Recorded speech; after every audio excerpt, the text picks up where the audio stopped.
പല പേഷ്യൻസും ചോദിക്കുന്ന ഒരു കാര്യമാണ്, ഡിസ്ക് ബൾജ് പൂർണ്ണമായിട്ട് മാറുമോ? അപ്പോൾ അതിനുള്ള ഉത്തരമാണ് ഈ വീഡിയോയിലൂടെ പറയുന്നത്. ഡിസ്ക് ബൾജ് പൂർണ്ണമായിട്ട് മാറുമോ എന്നുള്ളത് പറയുന്നതിന് മുമ്പ് എന്താണ് ഡിസ്ക് എന്നുള്ളതൊന്ന് നോക്കാം. ഇത് നമ്മൾ ഓൾറെഡി ഒരു വീഡിയോയിൽ ചെയ്തിട്ടുള്ളത് കൊണ്ട് ഒരുപാട് ഇലാബറേറ്റ് ചെയ്തിട്ട് നമ്മൾ പറയുന്നില്ല. എന്നാലും അതിൻ്റെ ഒരു ചെറിയൊരു രൂപം ഞാൻ പറയാം. ഡിസ്ക് എന്ന് പറയുന്നത് നമ്മുടെ നട്ടെല്ലിൻ്റെ കശേരുക്കളുടെ ഇടയിൽ പ്ലേസ് ചെയ്തിട്ടുള്ള ഒരു ഷോക്ക് അബ്സോർബർ ആയിട്ടുള്ള ഒരു മെറ്റീരിയൽ എന്ന് വേണമെങ്കിൽ പറയാം.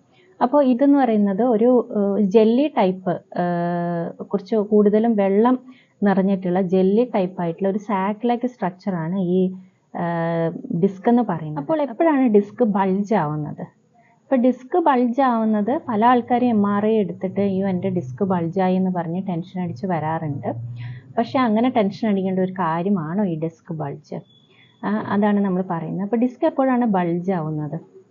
ഡിസ്ക് ബൾജ് ആവുന്നത് എന്തെങ്കിലും ഒരു കംപ്രഷൻ ഡിസ്കിൽ ഉണ്ടാവുന്ന സമയത്ത്, മിക്കവാറും തന്നെ പോസ്റ്ററൽ ഇംബാലൻസസ്, മസ്കുലർ ഇംബാലൻസസ് ഒക്കെ വരുന്ന സമയത്താണ് ഈ പ്രഷർ, ഡിസ്കിലേക്കുള്ള പ്രഷർ ഇൻക്രീസ് ആവുന്നത്.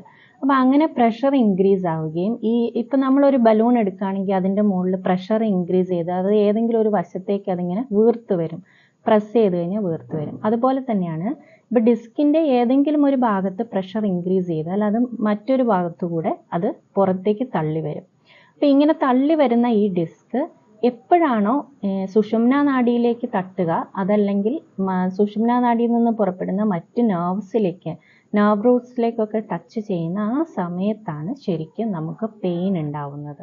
അപ്പോൾ നടുവിൻ്റെ ഭാഗത്തൊക്കെ ആയിട്ടാണ് ഈ ഡിസ്കിൻ്റെ ബൾജ് വരുന്നതെന്നുണ്ടെങ്കിൽ നമുക്കറിയാം ഈ കാലിലേക്കൊക്കെ മിന്നലടിക്കുന്നത് പോലത്തെ ഒരു വേദന, ഷാർപ്പായിട്ടുള്ള ഒരു പെയിനാണ് ആൾക്കാർക്ക് ഫീൽ ചെയ്യുക. അതിന് സയാറ്റിക്ക എന്നാണ് പറയുന്നത്. മിക്ക ആൾക്കാർക്കും അറിയാവുന്നൊരു കാര്യമായിരിക്കും. അപ്പോൾ ഡിസ്ക് ബൾജ് പേടിക്കണോ വേണ്ടിയോ? ശരിക്കും പറഞ്ഞാൽ നമ്മളതിനെ വലുതായിട്ട് അങ്ങോട്ട് പാനിക് ആകേണ്ട ആവശ്യമില്ല എന്നുള്ളതാണ്. എന്നാൽ ഒരു കരുതൽ വേണം താനും. അങ്ങനെയുള്ളൊരു കണ്ടീഷനാണ് ഡിസ്ക് ബൾജ്. എപ്പോഴാണ് നമ്മൾ ഡിസ്ക് ബൾജിനെ പേടിക്കേണ്ടത് എന്ന് ചോദിച്ചാൽ, എപ്പോഴാണോ നമുക്ക് ഡിസ്ക് ബൾജ് മൂലം ഈ വേദന വന്നിട്ടുന്നത്, ഈ വേദന വന്നിട്ട് കാലിന് എന്തെങ്കിലും ബലക്ഷയം സംഭവിക്കുക, അതല്ലെങ്കിൽ നമുക്ക് യൂറിനർ പ്രോബ്ലംസ് ചിലപ്പം, അതായത് മൂത്രമൊഴിക്കുവാനുള്ള ബുദ്ധിമുട്ട് വരിക, അറിയാതെ മൂത്രം പാസ് ചെയ്യാൻ കൺട്രോൾ നമുക്ക് കിട്ടാതിരിക്കുക തുടങ്ങിയ കാര്യങ്ങളൊക്കെ ചിലപ്പോൾ ഇതുകൊണ്ട് വരാം. അപ്പം അങ്ങനെയുള്ള, അല്ലെങ്കിൽ ഇപ്പം നെർവ്സിൽ നമ്മുടെ കഴുത്തിൻ്റെ ഭാഗത്തേക്കാണെങ്കിൽ കൈയിൻ്റെ ബലം കുറഞ്ഞു പോവുക, അപ്പോൾ അങ്ങനെയുള്ള കാര്യങ്ങളൊക്കെ സംഭവിക്കുന്ന സമയത്താണ് ഈ പെയിനോട് കൂടിയും അതുപോലെ തന്നെ ബലക്ഷയം കൂടെ സംഭവിക്കുന്ന സമയത്താണ് നമ്മൾ ശരിക്കും ഇതിനെ പേടിക്കേണ്ടത്. എന്നാലും ഒരു പരിധിയിൽ കൂടുതൽ ടെൻഷൻ അടിക്കേണ്ട, നമുക്ക് എല്ലാത്തിനും ട്രീറ്റ്മെൻറ്റ് അവൈലബിൾ ആണ്. അതല്ലാത്ത പക്ഷം ഡിസ്ക് ബൾജ് മിക്ക ആൾക്കാർക്കും, അതായത് ഇപ്പോൾ നമ്മളെല്ലാവരും ഇപ്പോൾ കുറേ പേര് കമ്പ്യൂട്ടറിന് മുന്നിൽ നിന്ന് വർക്ക് ചെയ്യുന്നുണ്ട്. ഇപ്പം ഞാനിപ്പം ഇരുന്നുകൊണ്ടാണ് ചിലപ്പോൾ വർക്ക് ചെയ്യാറില്ല, അല്ലെങ്കിൽ ഫിസിക്കലായിട്ടുള്ള ആക്ടിവിറ്റീസ് ചെയ്യുന്നവരുണ്ടാവാം. അങ്ങനെയുള്ള ആൾക്കാർക്കൊക്കെ ആണെങ്കിലും ചിലപ്പോൾ ചെന്നൊരു MRI എടുത്തു കഴിഞ്ഞാൽ നമുക്ക് ഡിസ്ക് ബൾജ് കാണാം. പക്ഷേ അതൊരു മൈൽഡ് ഡിസ്ക് ബൾജ് എന്നൊക്കെ പറഞ്ഞൊരു ഡിസ്ക് ബൾജ് കാണാം. ഈ ബൾജിനെ നമ്മൾ പേടിക്കേണ്ടതുണ്ടോ എന്ന് വെച്ചാൽ ഇല്ല. അത് മിക്കവാറും ആൾക്കാർക്കൊക്കെ ഉണ്ടാവാറുള്ളതാണ്. പക്ഷേ ഇത് എപ്പോഴാണോ സുഷുമ്നാ നാഡീനെ ടച്ച് ചെയ്യുന്നത്, അതല്ലെങ്കിൽ നെർവ് റൂട്ട്സിനെയൊക്കെ ടച്ച് ചെയ്യുന്നത്, ആ സമയത്ത് ഇത് നമ്മളെ ബുദ്ധിമുട്ടിക്കാറുണ്ട്. അപ്പോൾ ശരിക്കും എന്താണ് ഡിസ്ക് ബൾജിനുള്ള ഒരു ട്രീറ്റ്മെൻറ്റ്? അപ്പോൾ നമുക്ക് ഒരു ലോജിക്കലി ചിന്തിച്ചാൽ തന്നെ മനസ്സിലാവുന്ന ഒരു കാര്യമാണ്, ഡിസ്ക് ഇങ്ങനെ പ്രഷർ വന്നിട്ടാണ് ബൾജ് ആവുന്നത്. അപ്പോൾ നമുക്ക് എന്ത് ചെയ്യാൻ പറ്റും? ഈ പ്രഷർ റെഡ്യൂസ് ചെയ്യാം. അപ്പോൾ ഈ പ്രഷർ റെഡ്യൂസ് ചെയ്താൽ ഡിസ്ക് എന്ത് ചെയ്യാം? റിട്രാക്ട് ചെയ്യാനുള്ളൊരു ചാൻസ്. റിട്രാക്ട് ചെയ്യാൻ മീൻസ് വീണ്ടും തിരിച്ചുള്ളിലേക്ക് പോകാനുള്ളൊരു സാധ്യതയുണ്ട്. അപ്പോൾ ഇതിനകത്ത് തന്നെ ഒരു കാര്യം കൃത്യമായിട്ട് പറയാം, കംപ്ലീറ്റ് ആയിട്ട് ഡിസ്ക് ബൾജ് പൂർണ്ണമായിട്ട് മാറുമോ എന്ന് ചോദിച്ചാൽ ഇല്ല എന്നുള്ളതാണ്. അത് വളരെ സങ്കടത്തോടു കൂടെ തന്നെ പറയുന്നു. കാരണം അത് കംപ്ലീറ്റ് ആയിട്ട് മാറത്തില്ല. ഒരു പ്രാവശ്യം ഡിസ്ക് ബൾജ് ചെയ്ത് കഴിഞ്ഞാൽ അത് കംപ്ലീറ്റ് ആയിട്ട് മാറത്തില്ല. പക്ഷെ നമുക്ക് അതിനൊരു പരിധി വരെ റിട്രാക്റ്റ് ചെയ്യിപ്പിക്കാൻ പറ്റും. അതായത് കുറച്ച് ഉള്ളിലേക്ക് അത് ഈ പറയുന്ന പ്രോബ്ലംസ് ഉണ്ടാക്കാത്ത വണ്ണം അതിനെ റിട്രാക്റ്റ് ചെയ്യിപ്പിക്കാൻ നമുക്ക് സാധിക്കും. അതെങ്ങനെയാണ്? അതിൻ്റെ ഏറ്റവും അഡ്വാൻസ്ഡ് ആയിട്ടുള്ള ഒരു ട്രീറ്റ്മെൻറ്റ് എന്ന് പറയുന്നത് ഡീകംപ്രഷൻ തെറാപ്പിയാണ്. അപ്പോൾ അത് നല്ല എക്സ്പെൻസീവ് ആയിട്ടുള്ളൊരു ട്രീറ്റ്മെൻ്റ് ആണ്. അപ്പോൾ ആ ട്രീറ്റ്മെൻറ്റ്, അതിന് പ്രത്യേകമായിട്ടുള്ള മെഷീൻസൊക്കെ വെച്ചിട്ട് ഡീകംപ്രഷൻ തെറാപ്പി ഉണ്ട്.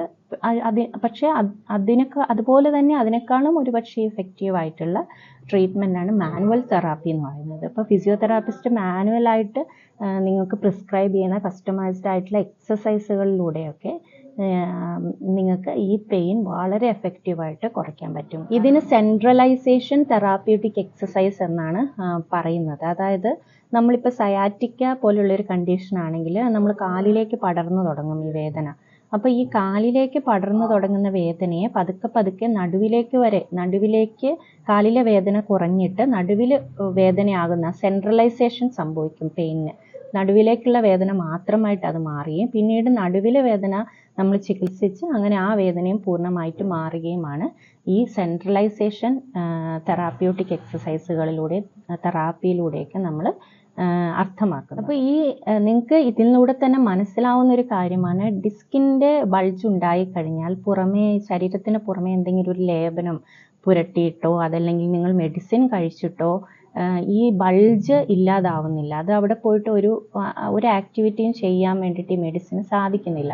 പക്ഷേ മെഡിസിൻ കഴിക്കണമോ എന്ന് ചോദിച്ചാൽ തീർച്ചയായിട്ടും ഈ പെയിൻ നിങ്ങൾക്ക് ഷൂട്ട് ചെയ്ത് കഴിയുമ്പോൾ, നിങ്ങൾക്ക് ഭയങ്കരമായിട്ട് കൂടിക്കഴിയുമ്പോൾ ഈ പെയിൻ ഒരു പരിധി വരെ കൺട്രോൾ ചെയ്യാൻ വേണ്ടിയിട്ട് മെഡിസിൻ നിങ്ങൾക്ക് യൂസ്ഫുൾ ആവുന്നുണ്ട്. പക്ഷേ ഒരു തരത്തിലും ഡിസ്ക് ബൾജിന് ഹീൽ ചെയ്യിപ്പിക്കാൻ, പൂർണ്ണമായിട്ട് മാറ്റിയെടുക്കുവാൻ വേണ്ടിയിട്ട് മെഡിസിന് സാധിക്കുന്നതല്ല എന്നുള്ളതാണ്.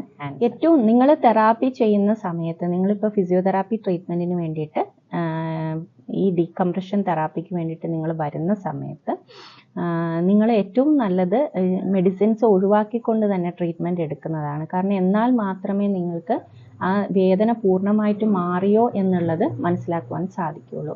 പക്ഷേ ഇനീഷ്യൽ സ്റ്റേജിൽ വളരെയധികം പെയിനായിട്ടുള്ള സന്ദർഭത്തിലൊക്കെ നിങ്ങൾക്ക് ഒരു സപ്പോർട്ടിനായിട്ട് മെഡിസിൻ യൂസ് ചെയ്യാവുന്നതാണ്. ഞാൻ പറഞ്ഞതുപോലെ ഫിസിയോതെറാപ്പി ട്രീറ്റ്മെൻറ്റ് വർക്കാവുന്നത് ഇങ്ങനെ സെൻട്രലൈസേഷൻ തെറാപ്യൂട്ടിക് ട്രീറ്റ്മെൻറ്റ് വെച്ചിട്ടാണ്. അപ്പോൾ ഇത് എങ്ങനെയാണ് എഫക്റ്റീവ് ആവുന്നതെന്ന് വെച്ചാൽ, ആദ്യം നമ്മൾ ഈ കംപ്രഷൻ ആ കംപ്രഷൻ റെഡ്യൂസ് ചെയ്യും എക്സസൈസ് വഴിയും.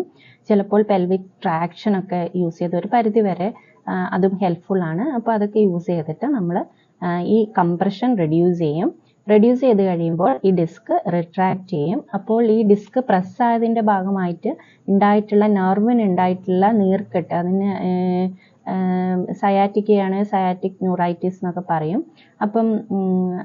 അപ്പോൾ ആ പ്രോബ്ലംസ്, അങ്ങനത്തെ നീർക്കെട്ട്, മസിലുകൾക്ക് ഉണ്ടായിരിക്കുന്ന നീർക്കെട്ട്, അതുപോലെ തന്നെ ബലക്ഷയം തുടങ്ങിയ കാര്യങ്ങളൊക്കെ എക്സസൈസസ് ചെയ്തുകൊണ്ട്, അതുപോലെ തന്നെ മറ്റ് നീർക്കെട്ടുകൾ മാറാനുള്ള മറ്റ് തെറാപ്യൂട്ടിക് ടെക്നിക്സുകളൊക്കെ ഉപയോഗിച്ചുകൊണ്ടാണ് ട്രീറ്റ്മെൻറ്റ് ചെയ്യുന്നത്.